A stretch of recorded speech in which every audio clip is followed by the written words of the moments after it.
What up, my freaks? RuinousInsight here with part, oh man, 106. Low hundreds once again of my Total Warhammer 3 Boris Ursus and RuinousInsight campaign. So as we saw last time, we had a nice cinematic battle with Svetlana Horoshko when she took, wait no, not Svetlana Horoshko, with Alexandra Kristina, the Frost Engineer, when she took the Hissing Pits and made pretty damn good use of her army, even though it wasn't ideal for this sort of work. In addition to that, we began the war against the Tusk Sons, who will probably fall pretty quickly, as they are, well, let's face it, not a very strong faction in general. Really, we just need to make sure that we are able to go through this quickly enough without, or as in this faction, quickly enough without our allies here taking any of their stuff, because, you know, we want that stuff. In addition to that, we've begun the setups in various locations, with hopefully Irogny to be getting some battles soon, as Skarbrand is moving towards him, and all of these armies also in ambush, so potential for battles all the way over there, plus Norska as well. Ventress Death Metal is down here somewhere, and Red Ogre is here. We just gotta find those fights, and then, well, get to doing them. Now, we have also got our new army belonging to the other Svetlana Horoshko, who I gotta remember to rename, that we are going to bring up to deal with this and also send north to Norska. Norska has a really annoying sort of setup here because it's kind of situated where it'll constantly get attacked from northern stuff, from the Chaos Waste, so we really need a decent amount of armies to take it. Now, in addition, we have to... Wait, do we have to move you this turn? No, Urogny's in ambush, and Boris is moved. I think actually pretty much everybody has moved that needs to move right now, which is a good thing for us, because by ending the turn, we might get an ambush or two going. Just double checking everything. No, we're good. Alright, let's just quickly do some building work. Let's see, we got Southern Grey Mountains. Let's start with you. Karak Ziflin, you still need to grow for quite a while, don't you? Ooh, wait. Before I forget, you are in Purge the Steppes, which is no longer necessary. Switch you to Awaken the Land, please. Alright, back to Southern Grey Mountains. Karak Asgaraz, you are going to get a market, because what else would you be getting? Middenland. Ah, Middenheim is ready to go, which means Council City up, Market up, Gospoda, whatever, all down. Beautiful. More money coming in from this location shortly. And, oh, that was actually all of the buildings that needed to be done. Well, isn't that lovely? That means we can skip the rest of this, and end the turn, and hope that an ambush somewhere will have worked out for us. Oh, let's see what the enemy's got. Ventress, where are you going? Oh. Okay, that is not exactly where I was expecting you to move. Randomly in the woods. He was like right here. What are you doing, Ventress? Okay, well, whatever. And well. Grand Vomitus looks to be about to land at Krakadrak, which, in the meantime, let's build that. Post-battle chance of stealing magic item, good. Servant for you. Ice. Wow, surprisingly, nobody decided to try to attack Svetlana or Ritsto. Interesting, Ice. but okay. So now we got our new Frost Maiden. You're going to join this army. Lovely, and then you are going to slowly move up here. If they're not going to land at Siogtrak, and that's great, but we still want to... Let's move here. We still want to attack them. Here, and then into ambush. And then if they siege Krakadrak, well, that's going to be very problematic for them, let's face it. Alrighty, Boris, you did not, in fact, get attacked by the Tzeentchian army that was near you.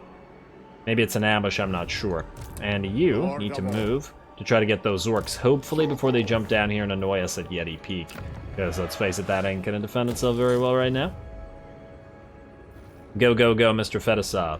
We got some Ice Core training as well, so let's keep that up. Tempest, and then if I remember, if, it's a big if, we'll go Ice after that, baby.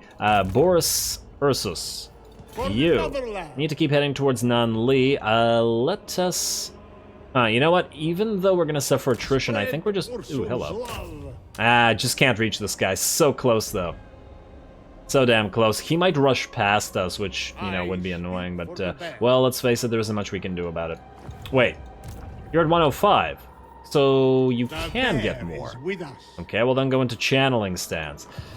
Vladimir Talov, you're kind of causing a problem right now, because I want to get Tower of a Share for us, but while you can colonize it, if you do, this guy will attack you. I maybe shouldn't have moved Boris so far, because this guy might move past him. Although, I guess I'll have to go around him this way, which will take him longer, so there's potential there. You can hinder replenishment, which you have a fairly good % chance of doing, so let's start with that. And we should probably move north to check out what's going on up there as well. Hey, there you go, success, which means free levels, which means more assassination capability, which we do like. Damage building, I guess, because, well... There you go. Now... Here's the question.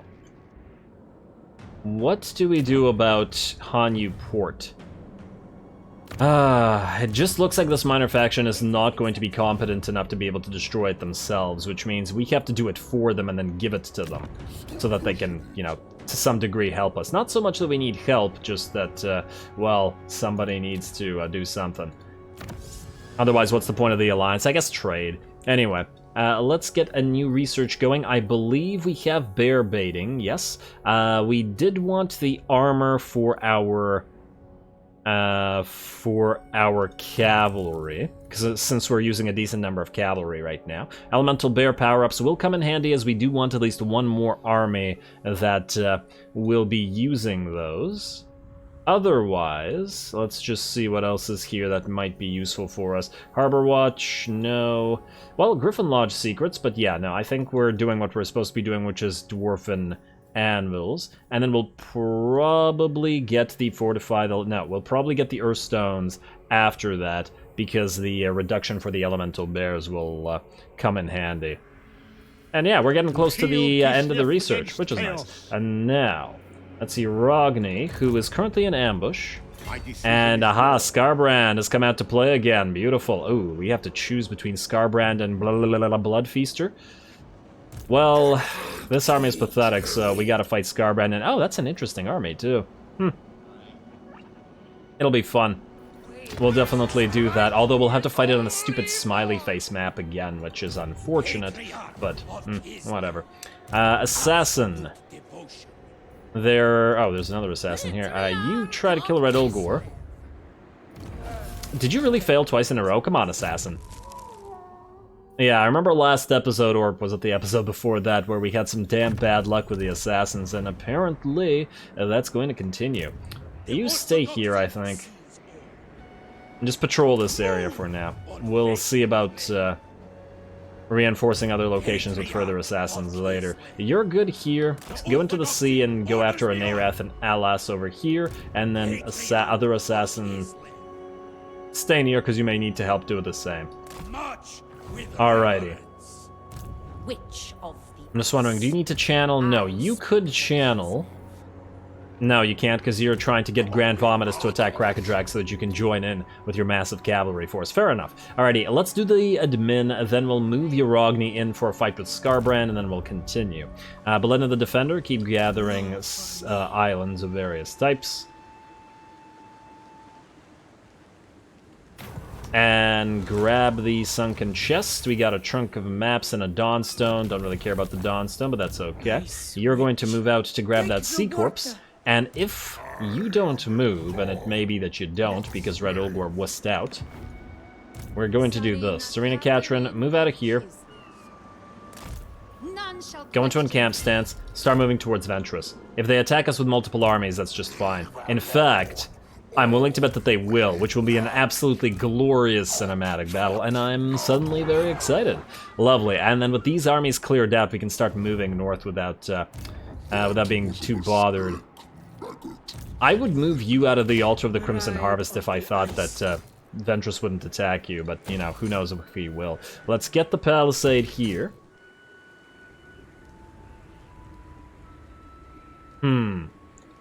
Alrighty.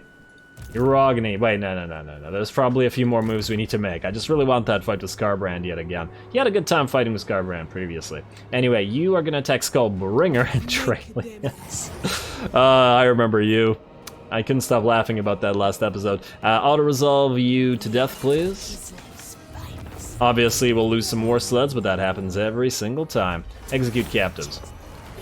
Nice, terrifying Mask of E, and go for encamp stance, and then we'll move to the last sky castle afterwards. Oh look, there's an actual orc army there. Or an orc force, rather. Good. Now, Svetlana Ritsto, you stay in ambush. Svetlana Harashko, stay here for one more turn and then move out to Ice Caverns or Blizzard Peak. Stefanovich, our infantry commander, stay here until we deal with Ventress. Vladimir, you're good. Svetlana Harashko, you're good. Other Svetlana Harashko, this is the ranged one. Okay, I'm just gonna... This is gonna get confusing. Rename... Ranged Karashko. I'll give her a proper name at some point when I figure something out. You need to start moving up north. Like so. And where's that army? There was a Khorne army somewhere here. Oh, damn. Volodymyr von Rokov is probably going to try to go for the Tower of Krak, which I was going to take for ourselves, but oh well. And then you, Beledna, move to join Ranged Karashko, because you're going to buff up that army quite nicely. Alright, good. And I think that might be all the moves. Other than the assassins, presumably. Oh, no, we gotta steal the tech as well. Then we can fight. Steal tech 1. Failure. Steal tech 2. From where? I would like... You know what? You've got this for 10 turns. Just stay here. Keep an eye on Red Olgor, because we don't know whether he will go somewhere. And then, wasn't there a third tech thief? Yeah, you. You have to try to find some tech to thief. Go up here, I guess. We'll steal it from Tzeentch, because you can also keep an eye out on Hanyu Port to see if there's anything going on over there. Alrighty, I like that. Let us now have Uragni engage Skarbrand again. Should be a fun time, as it usually is. There we go. These two are made for each other. I like the fact that Skarbrand keeps coming back here to fight Uragni, failing, and then coming back for more. Beautiful time. Oh wow, look at his garbage items. To be fair, we have stolen a couple from him, but I would imagine he would have better by now. Anyway, looks like a fun time. Lots of blood crushers and blood letters, and then some regular mortal warriors, semi-mortal, pseudo-mortal warriors of Khorne to fight. Go Uragni.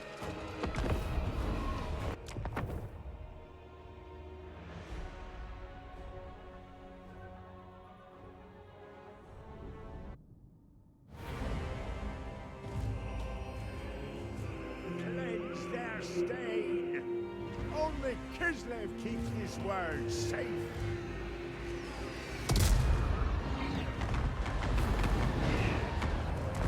Alrighty, here we go again, facing off against Skarbrand, well, again, and look at this, he does not have his pink mohawk this time around, or any of the pink accessories that he had last time. Fascinating.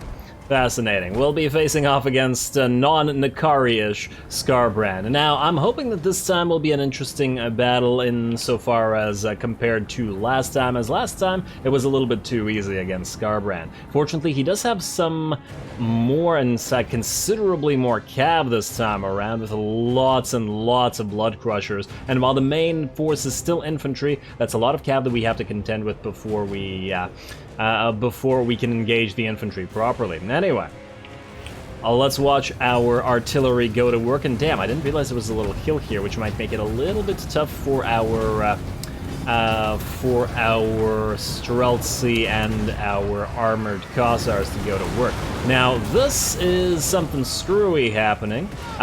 This is Skarbrand getting a free kill on one of the war sleds because apparently skirmish is broken, and until you order them to do exactly what you want them to do, they'll just run right into the enemy.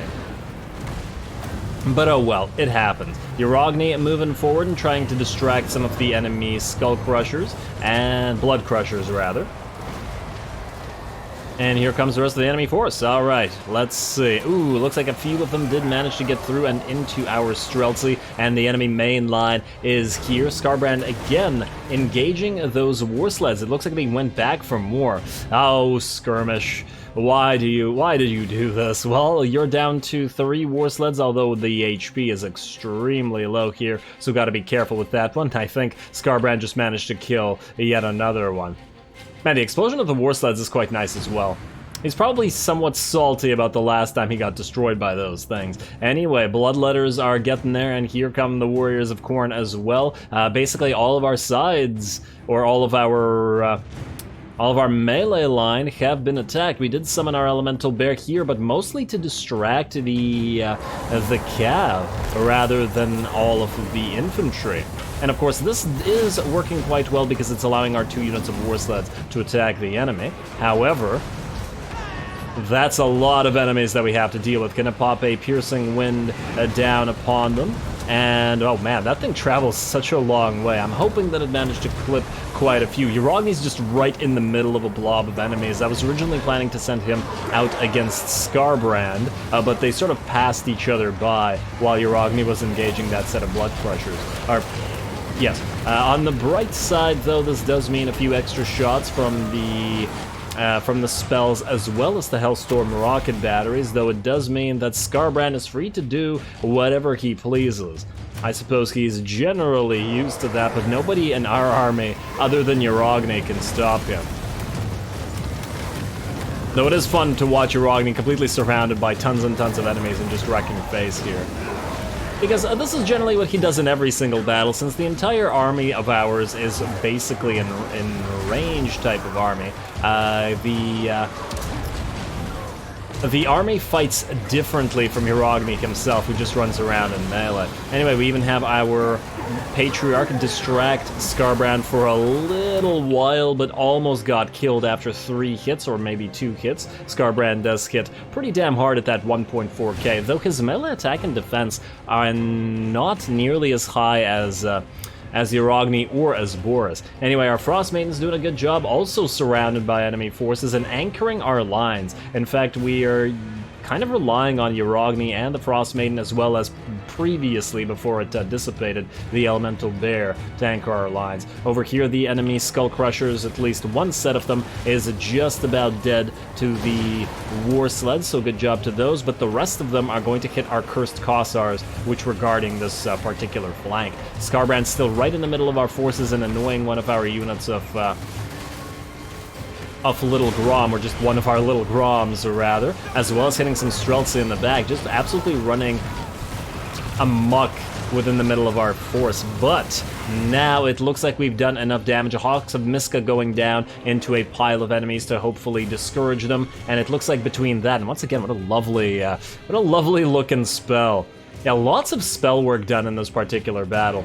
I don't know about how much damage it dealt, but it certainly looks like it helped out in disrupted formations at the very least. And once again, it also allowed Uragni to get free of the massive amount of enemy units and start whacking away at Skarbrand, who's now at 33% HP, and plus the banishment is coming in. Looks like the battle is ours, though we did take quite a bit of damage on several of our units, and one of our war sleds got nearly destroyed. Came very, very close. That was the one that ran out and decided, oh, I'm just going to charge Skarbrand like an idiot, because that's what skirmish mode is all about.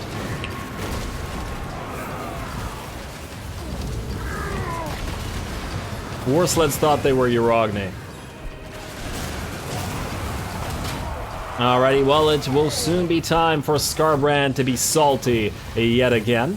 And you know, I just realized when Skarbrand dies, he doesn't do the Bloodthirster death scream that knocks everybody back. I didn't know that, and that's interesting. Why is that the case? Because Bloodthirsters scream or explode when they die, and then knock a bunch of units back. I don't know whether it actually does damage, but it might, because when giant units, like giants, fall down, they can crush units and actually kill them, unless I'm mistaken. But it's just interesting that Skarbrand doesn't have that. Anyway, we're just going to make sure that our Streltsy knock down as many of these units as we can, as otherwise we would have to fight again, or possibly auto-resolve. These guys are taking a lot of hits to the back from those Streltsy. While obviously our artillery focus the stuff that's running away, and our war sleds move forward to try to catch everybody. Ooh, that little Grom shot. Very nice. I love these fights in the snowy terrains. They're always so visible, especially against Khornate units with their bright red against the snow. Run away. I don't know if it'll help because our war sleds are about to do a nice little drive-by here. These guys tried to run in the woods, but I think they got killed just as they were about to reach it. Oh, it looks like 3 of them made it. Man, one of these times, what I gotta do is I gotta like pick like a random soldier at the start of the battle and just name them. And just follow that one soldier, that one unit along for the entire battle. In fact, I wish there was a camera mod that did specifically that. Like a little mini story. Alrighty, these guys are still running away, and yeah, we could just speed this up, but this is kind of fun to watch, especially with both the artillery hitting them from the back, and them running out of the woods and into the war sleds getting shot down. Where are you running?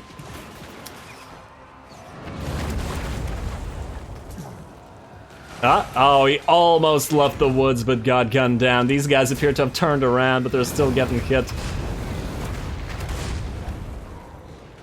I feel like I took a long time with this, but it just amuses me, so here we are. Alright, these guys managed to leave the woods and oh, wow. I think this one shot from the little Grom actually killed all 3 because the battle suddenly ended just as it was about to hit them. A very, very nice shot from the little Grom, and I guess some bullets were coming in as well from the war sleds, but it doesn't look like they were there. Very well done. Skarbrand falls again, though it was a fun battle, and he did certainly do some damage. He absolutely wrecked one of our Streltsy units and kind of prevented some of our artillery from firing for a little while, which certainly helped the enemy move its massive amount of infantry closer to our main lines. In addition to that, though, Yarogni kind of did the opposite, or kind of the same, I guess, thing as Skarbrand, a mirror effect where Skarbrand was distracting a bunch of our forces, Yarogni was distracting a bunch of theirs, which is only fair.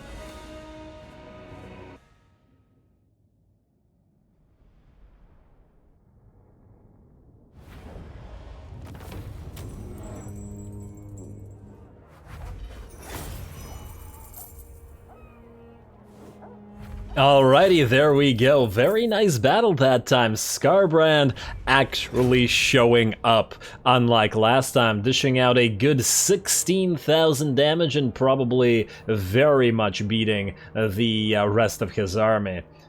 Yeah, I think his damage is close to the rest of his army combined, especially if you don't count this one unit of Blood Crushers, which I assume were the things that killed the Cursed Cossars, or at least badly mauled the Cursed Cossars. No, but even then... yeah, well done, Skarbrand. Good job, buddy. Good job. You were disappointing in a previous battle, but now you certainly showed your mettle. As for our own damage, nearly 20k on our Hellstorms. Little Groms didn't do nearly as well, but it was an infantry-heavy army, so it's not super surprising. Pretty okay damage on the war sleds. As usual, the Streltsy did very nicely, and the armored Cossars of various types were no slouches either. 13k on the Frostbane as well, with some very nice casts that certainly helped us out. Now, do we want to heal here, or do we want more cash? We're still pretty good with regards to cash, but 4.5k is decent. Then again, it'll probably take Yarogni 2 turns to heal, so maybe we'll just speed that up by healing a little bit, because more armies are nearby. Right, Yarogni back to here, and yeah, see, the Cursed Cossars and this one unit of heavy war sleds, which nearly died because of that stupid bug where they go forward despite skirmish being on. I hate that thing. Skirmish is just so buggy sometimes. You don't watch your units and suddenly, bam, they get themselves killed. Huh. I'm actually now curious whether these two might attack Yarogni together, considering his army is hurt, but there is a garrison at the Altar of Spawns, so I have my doubts. It would prevent him from healing, which would be quite helpful to them. Interesting. Anyway, let's continue. Let's see what else we have going on here. Yarogni. Wait, no, not Yarogni. I think we did everything, didn't we? Everybody's moved other than money who doesn't need to. Our buildings need to be built, however, so let's start with that. Bone Road, I just want to double check that these things are not collecting income, and no, we're still looking good here. How's that corruption? Minus 16, pretty good. Looking good here at the altar, and then the Ice Tooth Mountain similarly. Okay, Worm Pass. Keep upgrading this Oblast Moot and Black Blood Pass. Yes, I deleted a building here. I believe it was one of these smithery buildings, mostly because I wanted to change that and replace it with a church to increase our patriarch capacity, because we're not making money here anyway. Southern Grey Mountains, we are making money out of here, so let's build up those markets. And then once Carrick Ziflin and all these markets are built... Ooh, wait. Oh, yeah, I was about to say, wait, do we need the Gospodas? But yeah, we do need the Gospodas. Here, in Middenland, is where we did not need said Gospodas. So, let us build whatever we can build here. You could use a tool maker for cash increase. Farm, and then we'll build up some more stuff here, i.e. the Patriarch building and the Frostmaiden building. Castle Alexandrina, finally the level 3 Vintner. We've been waiting 211 turns for that one. Giant Home Mountains, we could upgrade you, but I think we're going to wait on that one, at least for now, because 13k is a little bit steep. Sylvania, we can upgrade you because you generate a lot of cash, so we might as well upgrade everything that we have here, and I believe that's it. We could actually do this if we wanted to. And the question is whether we want to right now or whether we want to do something else. The heck are these guys doing? What is this geomantic web that they're weaving through their armies moving around? I'm hoping that they go and attack something in the north rather than, you know, continue being useless. Actually, speaking of being useless, you guys getting there with the military alliance. Would you like to join war? 6.3, 6.3, and 6.2. How much money? 19k, a little bit steep, especially since you can't even really fight Tzeentch right now. Let's check out our other alliances. Wait, first of all, quick deal. Nothing and nothing. Well, there's basically no diplomacy to do anymore. But we might have some ally missions. No, we just have some armies available. Alrighty, Ostlin. Let's start with, or Ostermark rather. Let's start with you. Join war against any one of these. 9.2, too much. Exiles, too much. Oracles, too much. What about Tusked Sons? 0.7 would get our public order with them, or public order, our relationship with them better, but there's no real need. Ostlin the next. Come then. I usually try this periodically between the episodes. I just wanted to double check it now because I think I forgot last time. Yeah, no dice. Our allies really don't want to help us out. Come then. Only Sigma's Later on, when we don't have a... Yeah, okay, screw that then. When we don't have a need for a massive amount of cash, which we do right now because we're going to build up a few red territories, then we'll just pay them for that. Ideally, once we have the Great Bastion, then Boris starts conquering this way, and then meeting up in the middle with Uragni and everybody else. Should be pretty interesting. I'd like to take the map if possible. Anyway, I believe that's it for this turn. Just want to double check the dodge is okay, and yes indeed it is. So let's skip the rest of this, and let's go. Next turn. Ventress, where you going, buddy? They didn't attack Tsarina Katrin. Oh, cowards, cowards, what is this? They wanted all three armies here rather than what they already had? Unbelievable. Alright, ice, fighter, yeah, just go fighter, doesn't really matter. Better swords or better bows? For Ice Guard, gotta go with better bows.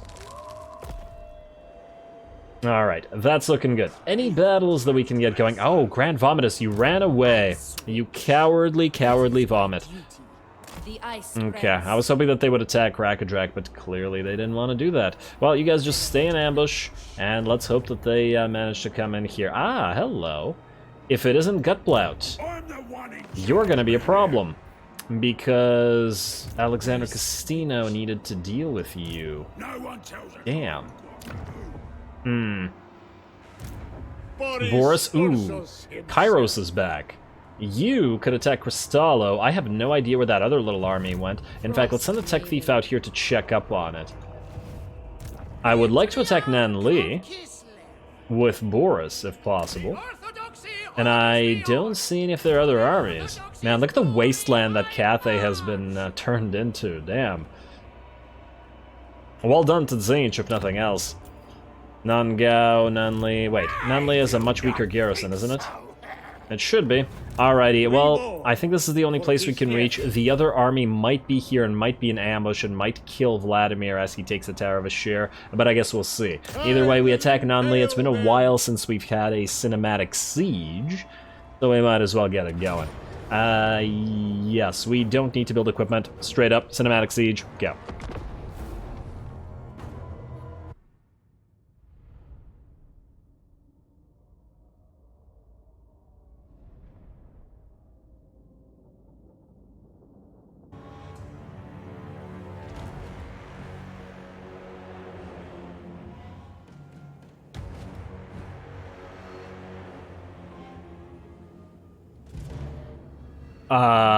Okay, something, oh man, don't, okay, something appears to be wrong with the game. Oh man, I hope that the replay isn't broken. That would be really unfortunate. Oh damn, cool looking city. So I guess this is our first attack on a Tzeentch-occupied Cathayan stronghold, which should be pretty interesting if the battle does in fact work, which is kind of unclear at this stage. I don't know why that would be. Maybe something about this map in particular. Hopefully it's not my graphics card being screwed up. No, it looks like we're working now. Okay, good. All Kislevites are born with the strength of bears. Prove it. Alrighty, well, first of all, this does not look like a desert. It really does not look very much like a desert. But, well, whatever. Could be some sort of oasis city, I don't know. Either way, it's a very, very nice looking city. And isn't this a minor settlement as well? Wait, I don't remember. Maybe this is a major settlement. Gotta recheck that after, because this is a pretty damn nice looking map. Ooh. Imagine if you could use a bunch of money to activate the terracotta sentinels that are there, like instead of towers. You know what I mean? To just join the fray. That would be pretty cool. I feel like that's something they're sitting on, unless that's actually a thing, though I have my doubts about it. Anyway, we've got some gates to break through, so I'm just gonna speed it up a little bit, because obviously Boris and co. whacking away at the gates is gonna take a little bit of time, and there we go. The actual enemy forces aren't really all that threatening when inside the city, and on top of that, while this map looks cool, right down the center are 2 gates, and absolutely no towers, so I don't really understand why this map is designed like this. Doesn't this seem like a poor design? Wall with towers, wall with towers, wall with 2 gates, and no towers at all. Like, I understand that we can't climb this, except I guess in this location, and thus can't really use towers here, but we can just break through the gates. I don't know, very strange. Doesn't seem particularly effective, as we will see very, very soon. Boris and the heroes have broken through the gate. We've also summoned our elemental bear here for the purpose of essentially preventing any enemy units that are stuck here from backing up. Distract them, and then allow them all to get hit. Nice Frost Maiden's Kiss going through those blue horrors. And here we are. We've engaged, and here come the bears.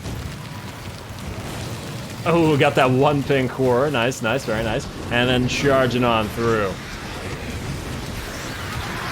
Helping out Boris and the Frostmane and the Patriarch. A few are going to peel away and actually move to the other side to prevent those pink horrors from flanking us or firing into our backs. Looks like the enemy is going to pop a Searing Doom down on us, though it'll only slightly clip us here. I do expect plenty more of those. Magic towers are also laying down some covering fire for the enemy, but hopefully we can capture some towers to, or capture some victory locations in order to, you know, bring them down. As obviously Boris's army, with the exception of the 2 little Groms, doesn't have any kind of range ability, which is something of a liability in certain situations. Here, for example, it is a liability in the sense that not only can we not kill the towers, but we also cannot kill the flying Herald of Tzeentch with metal, which means he's free to cast those Searing Dooms as much as he damn well pleases.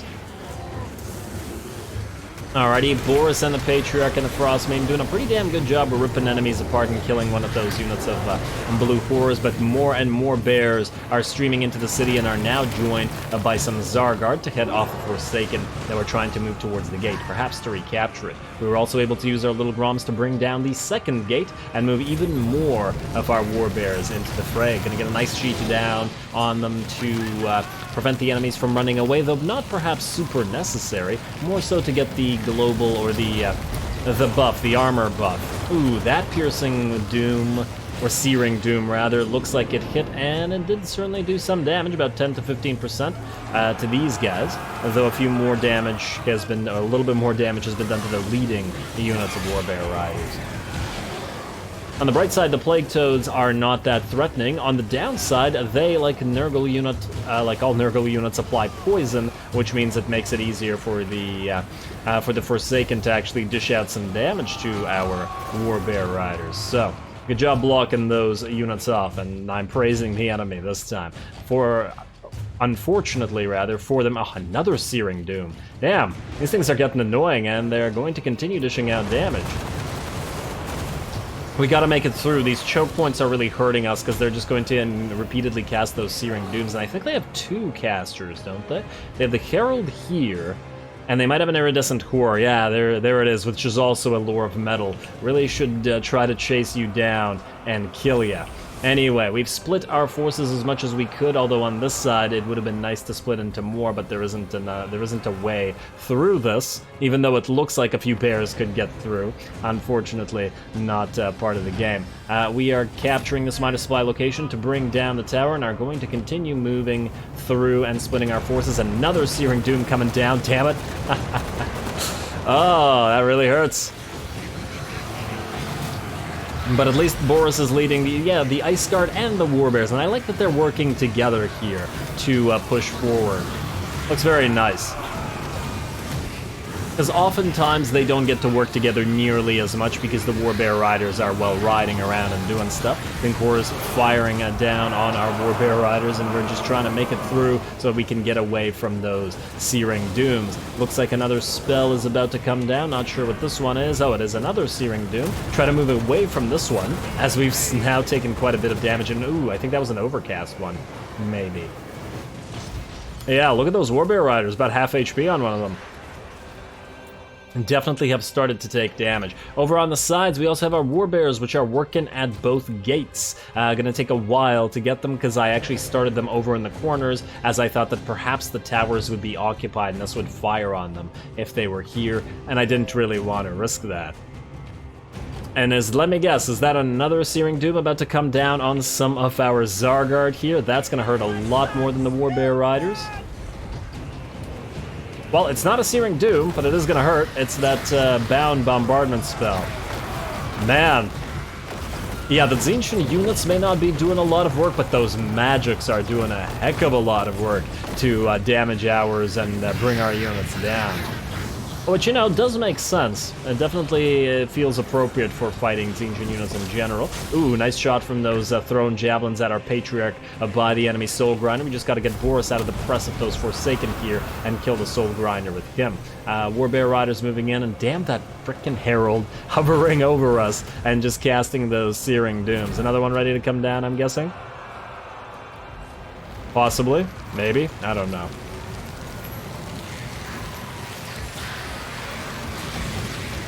I see another cast. Yeah, there it is.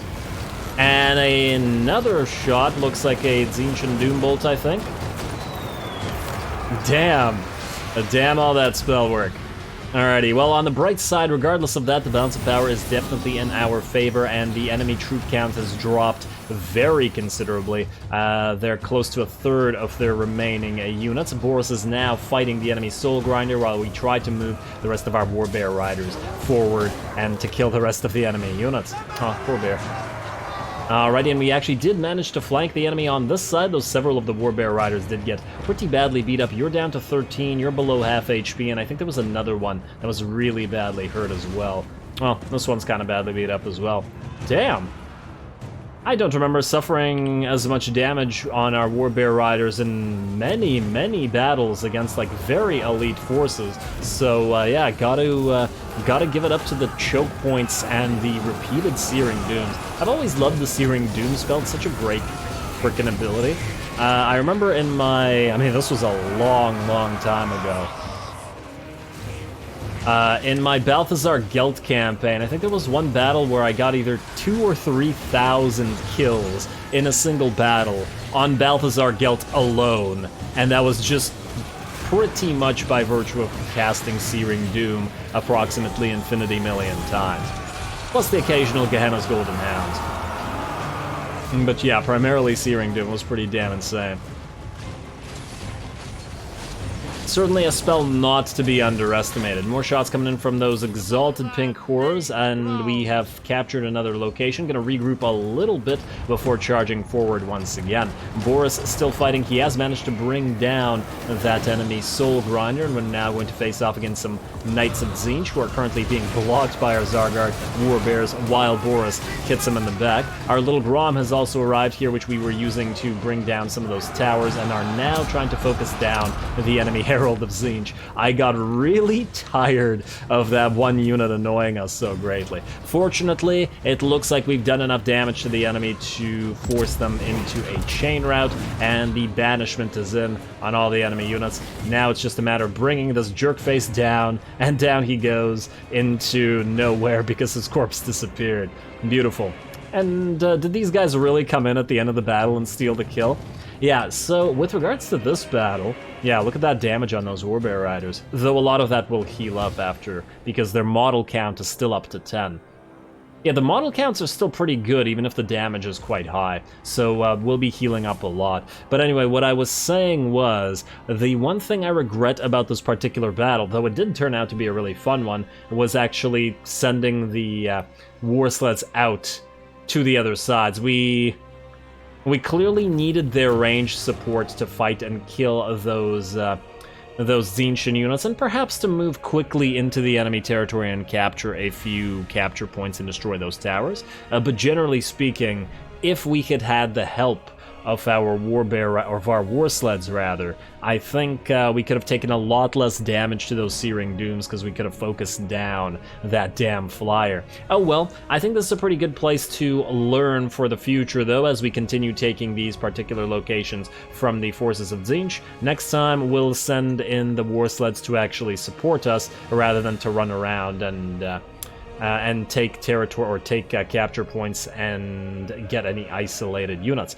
Anyway, let's see what the damage is, but I'm thinking that with our model counts high, they should be still pretty okay.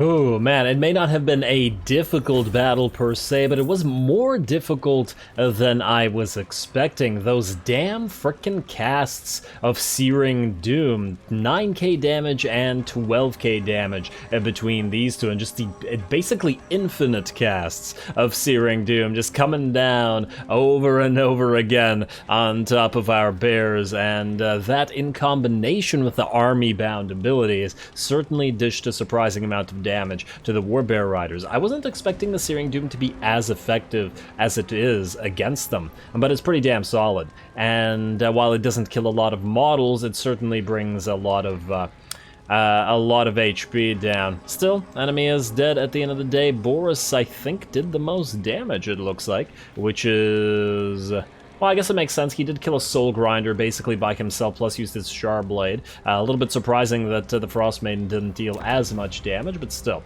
good job. We're gonna occupy the location, and got ourselves a free sword. Not that we care about that one. And there we go. We occupied it at level 2.